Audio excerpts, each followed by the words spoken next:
Hello. Yeah. Hi, sir. So I think can we start now? Yeah. Or Yeah. It depends on you guys. yeah, sure. So yeah, we start now. Okay. Yeah. So hi and very good afternoon to everyone here. Today we are in F&B industry webinar with our beloved speaker, Mr. Tankochi, who is the head of operations of Old Town White Coffee Group. This webinar was conducted by the Koto Association. Koto Association is basically a community-driven platform which is for upskilling, job matching, and financial inclusion. So today we are here with the legend Mr. Tankochi, who has proven his strong performance in managing restaurants operations over the years in Sushi King, and where he managed more than 60 outlets across West Malaysia. And also in 2013, he was assigned by the management to lead the new business venture project in Vietnam until 2017. He was tasked by the management to enter Indonesia market. And also in August 2017, he joined Old Town White Coffee as the head of operations of franchising and licensing for international territories, including Indonesia, Cambodia, Myanmar, Hong Kong, and China, and later on focusing on only domestic market and look after operations in Old Town White Coffee, wholly owned restaurants in Malaysia. So today, we would like to warmly welcome our legend to begin the webinar today. So yeah, Hi. Good afternoon, everybody. Nice to meet you guys here. good afternoon, Saya. Good Yeah. afternoon. I don't think I'm not deserved to be a legend yet, but I have been in F&B for more than 24 years. So without further delay, I would like to share my presentation slide to all of you. So along the way, if you have any question, you might stop me. Today, I'm going to share with you what is the F&B industry's trend, opportunity, and challenges that we face, and from all town point of view, how do we actually manage through this crisis? Also, I will share a little bit on the setup on the F&B business, a simple guideline to share with you guys. What are the things that you have to pay attention to? Also, I will share on the F&B management, how to manage a restaurant, which are the key areas to focus on. And also, I will share a little bit, touch on a little bit on the franchising. Also, I would like to have a discussion with you guys if you have any concerns regarding F&B. I think all of us we have somehow or rather affected by COVID-19 pandemic in globally or domestically in Malaysia, and we are living in the new normal. What is the new normal? I believe everybody have gone through that. We have to remain social distance and pay more precautions, take more precautions measures to protect ourselves and others from this COVID-19 virus. And everybody become more safety and health conscious. Since the COVID-19 broke out in Malaysia, I think in March, and government imposed the MCO, I think it has greatly shaped the consumer purchasing behavior in F&B business. If the changes of the purchasing pattern is more toward like delivery and takeaway, and now consumer or customer they are less preferred in dining in at the restaurant due to the COVID-19 concerns. And at the same time, I think the government have changed the rules and regulations. I mean, when it comes to the RMCO SOP, the business are greatly affected due to the shorter business hours, and at the same time, the limitation on the seating capacities at the restaurant, which has greatly affected on the sales and reduced the revenue for the restaurant. and also like some other government rules and regulation on the foreign worker, and as well as the hostel provision for the foreign worker. I believe most of the people have not come to knowledge about this new hostel regulation, which is Acta 446 Bintangan 2018, the amendment in 2018 rules and regulation, which impose stricter regulations on the hostel provided to the workers. And of course, due to the new regulations, new RMCO SOP, it has made F&B business incur higher operating costs. For example, all the PPE expenses, you need to buy additional glove, mask, hand sanitizer for the restaurant team. So these are the additional costs that we never incurred before. Of course, I think after this prolonged RMCO for the past 6 months, a lot of smaller players or even the bigger players suffer a huge loss. I would say most of it, and some even closed down because of the loss of sales, higher operating costs. So now only the strongest will survive. It poses an opportunity, of course, to the stronger player, that the removal of the competitors will help to increase the sales. Next thing, I think now delivery is part of the game. If your restaurant is not doing any delivery service, you are losing out big chunk of it, the revenue, the potential revenue. In general, I think even from hotel point of view, that I think delivery sales have make up like more than 30%. It's even higher during the MCO period, which did not allow for dining previously. So this is for delivery platform. I think this is one of the major area that all the F&B player have to look into or explore if you have not done so. Of course, I think due to the development of the online delivery service, and a lot of brands, they actually, or a lot of F&B player, they also develop the virtual brand or so-called ghost kitchen through the delivery vendors platform in Foodpanda or GrabFood. What is this virtual brand? Virtual brand is basically, it does not have any physical outlet or restaurant. They only develop this brand to the online from the platform of the delivery vendors. So what is the advantage of this virtual brand is that it helps to increase your revenue. At the same time, it helps to rationalize on your existing resources. For example, if you already have a physical restaurant, that you set up additional new brand, for example, ABC brand in Foodpanda or GrabFood.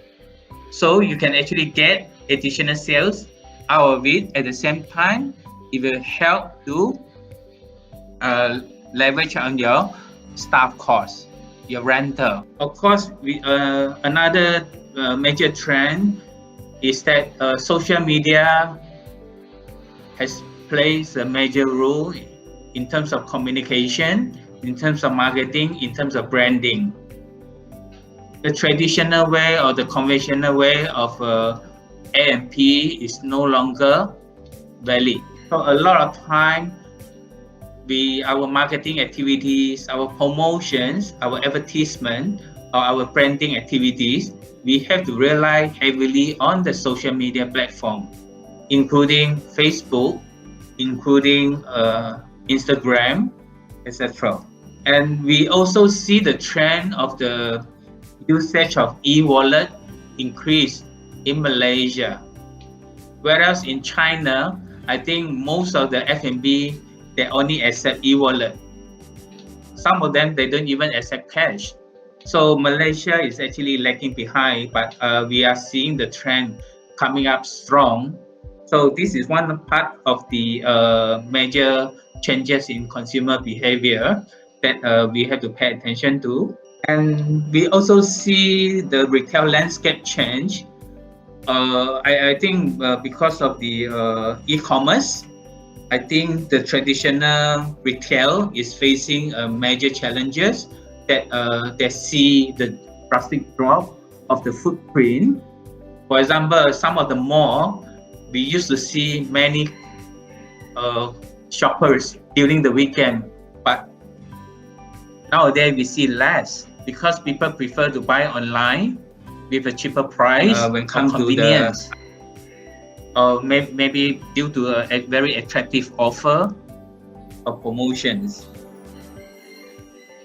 And we also see the new technology that are being applied or being developed. For example, the QR code ordering. So this QR code ordering is being seen in many F&B restaurants. This is one of the very powerful tools to enhance the productivity and to reduce the cost, the operating cost, especially the manpower.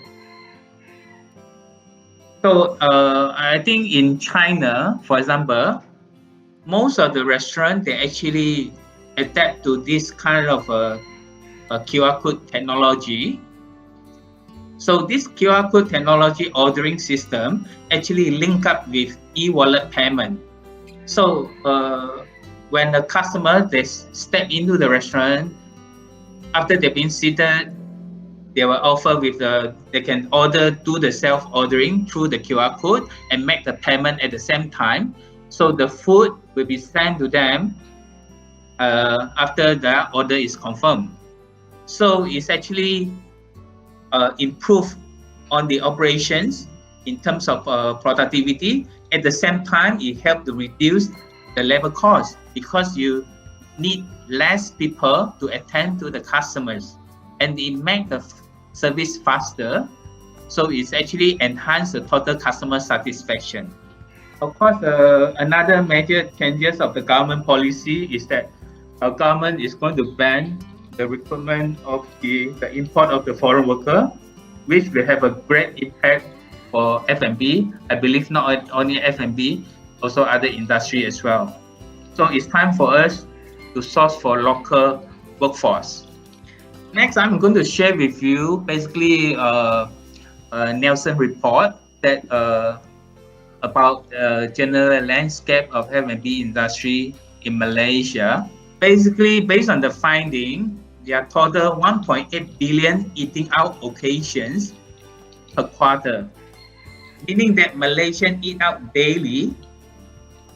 It can be like a different form of the channel in fast food, in casual dining, fine dining, in snack kiosks, in coffee cafe, in food court, or food store, or the traditional outlets. Traditional outlets are those restaurants serving local food, the individual establishment, or the convenience store like 7-Eleven, like Family Mart. So basically, you will see traditional outlets get the highest occasions. Actually, most Malaysians, they dine in at, or they patronize at traditional outlets, followed by the food store. Both account for 44% of the market. So these two segments, these two channels are still the biggest market in Malaysia F&B industry. The value about 15.9 billion Malaysian ringgit per quarter on eating out. Basically, a Malaysian spend on average 9 ringgit per occasion. Again, traditional outlets and casual dining outlet and fast food are the top contributor. They make up more than 50% of the market. The smallest players is the snack kiosk. In terms of value, fine dining, casual dining, fast food contribute higher value versus volume, while vice versa for food store and traditional outlets. So in terms of share of occasion, market-wise is less differentiated. The highest share of occasion is for traditional outlets in other urban, rural area, and among Indians and others. Whereas for food store, is higher share of occasion happen in East Malaysia, rural areas, and among Malay. And there's no difference in terms of share of occasion across the regions, except for food store, which are visited more frequently in the East Coast. Maybe because the East Coast is less developed. Okay. For food store are driven mainly by rural, while traditional outlets are driven by other urban and rural area. Whereas food store are driven by Malay, while traditional outlets are driven by Indians and others. There's no major difference in terms of share of occasion among races and in regions.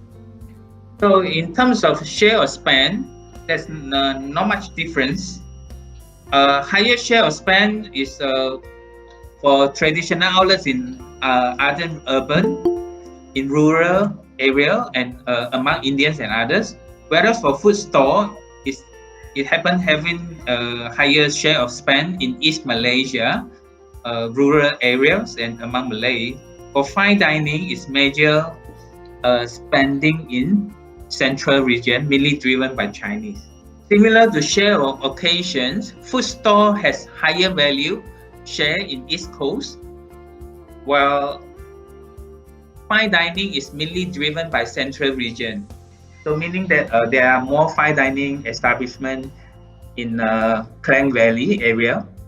For town class, similar to volume share, food store drive value share from rural and traditional outlets from other urban and rural. So it's the case among all the races. So Malay drive value share for food store, Chinese drive value share for fine dining. There are less differentiation among Malay across region, but Chinese from Central region drive value share for fine dining, whereas in other less developed area like other urban or rural area, there are less value drive. There are different shared market in terms of day part and week part. So you will see weekdays for breakfast, mainly there will be people will eat out at the traditional food outlet and food store. Whereas for afternoon tea, they go for convenience store. That is for weekdays. But for weekend, for dinner time, the major sales go to fast food and fine dining. For lunch and dinner, they are across for casual dining, for food court, and morning and afternoon tea, there will be a coffee cafe and snack kiosk. This is across weekday and weekend. Traditional outlets and food store are weekday channel. So meaning that people usually go to traditional outlets and food store for their breakfast or only for weekdays. But whereas for fine dining and fast food are weekend channels. They mainly go for dinner segment. So these are the breakdown detail for you to. Different channels are visited depending on the day part and week part. In conclusion, Malaysians spend about 15.9 billion ringgit per quarter on 1.8 billion eating out occasions. Per occasion spending is about 9 ringgit. Food store and traditional outlets are volume driven, meaning that they go for numbers of occasions. But for fine dining and casual dining and fast food are value driven. They are not go for the number of occasion, but it's the spending per occasion.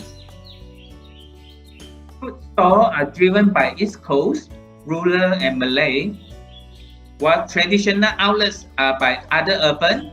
Other urban mean secondary or tertiary cities or town and rural area. Fine dining is mainly driven by Chinese from central region in Klang Valley.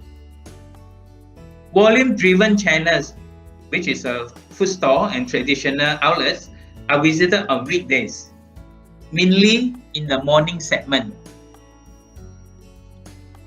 So we actually divide the day segment into breakfast, lunch, tea, dinner, supper.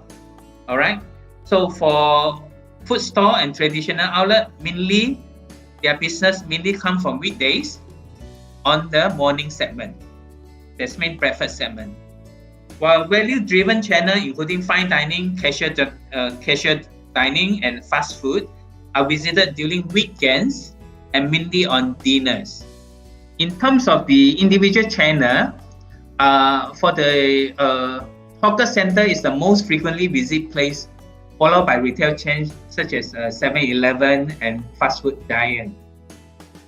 Volume-driven outlets such as hawker center, 7-Eleven are low on liking, while fast food giant, they enjoy high liking by the customers.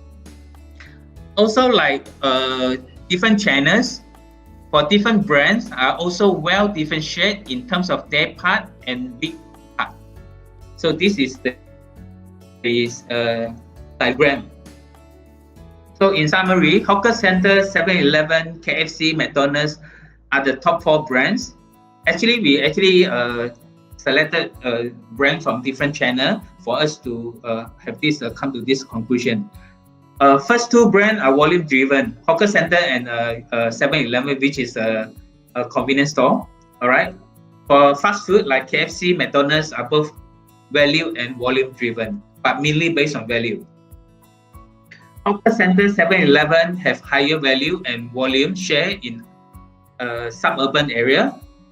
Hawker center is more in north, while 7-Eleven is more in east coast.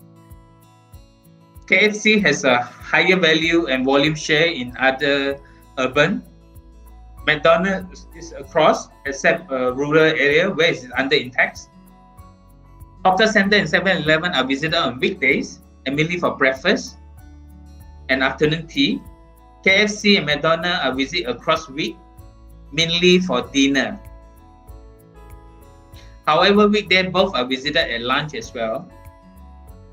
So in terms of liking, KFC, McDonald's, they enjoy higher liking. KFC is being liked is because of the tasty food. McDonald's enjoy convenience, meaning that their locations are very accessible, is anywhere, is reachable. For hawker center, they are liked because of the value and variety of food. So during this COVID-19 pandemic, I think there's so much challenge and the problem that we face, and government already announced RNCO to be prolonged to end of December this year. So the impact on the economy is pervasive. Of course, we are seeing the recovery upward trend since June, when government announced dine-in for the restaurant. However, they are still full of uncertainty in 2021. We don't know what will happen. If the confirmed COVID cases increase, government might reimpose back to original MCO. Then they will devastate our business. And government also imposed stricter cross-border policy, which will have a negative impact, especially for those F&B establishments located in the tourist location, for example, Johor, Malacca, Penang. And I believe a lot of F&B players complaining about the ambiguous SOP set up by the MKN and local authorities, and different municipal also have a different standard. So this is quite challenging for us to manage through.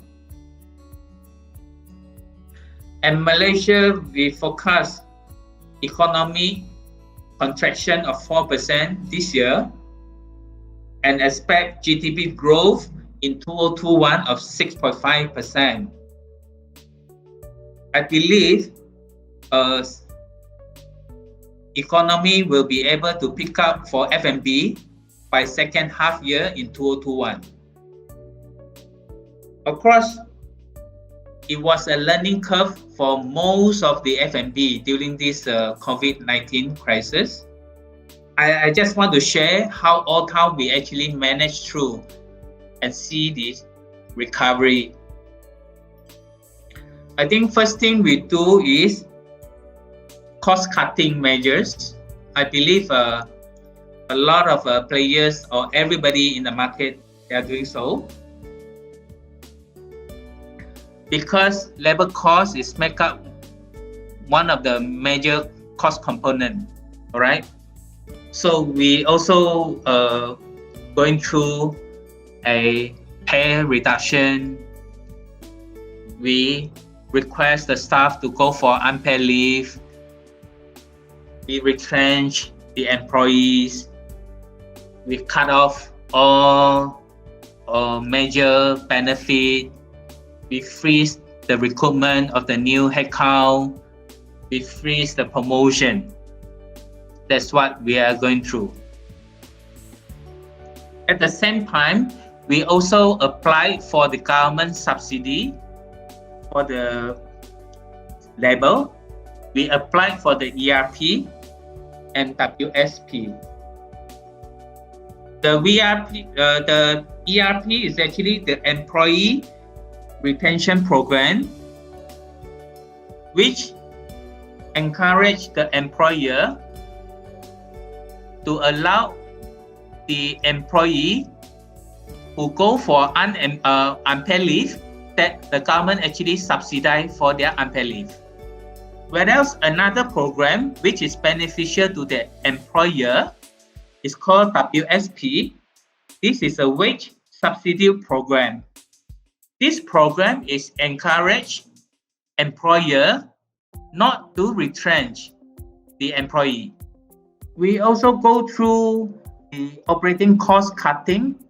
For example, during the MCO, we were not allowed for dine-in, so we actually cut down the business hour in order to save on the labor. At the same time, also save on any other costs, including the utilities. And we also work with the landlord to request for the rental rebate and waiver. And one of the most painful decisions that we have to make is to close down those loss-making outlets, which we don't see any sales potential in the near future. And I believe a lot and many F&B are actually closing down their outlets by no choice. At the same time, due to the MCO, there was no dine-in allowed for F&B, and we see a surge, an increase in delivery sales. It's a sharp increase. However, the commission charged by the delivery vendors from Foodpanda, from GrabFood is not cheap, anywhere between 30% or above. So eventually, we see a very thin margin out of it. In order to get a better margin, we actually develop our own delivery platform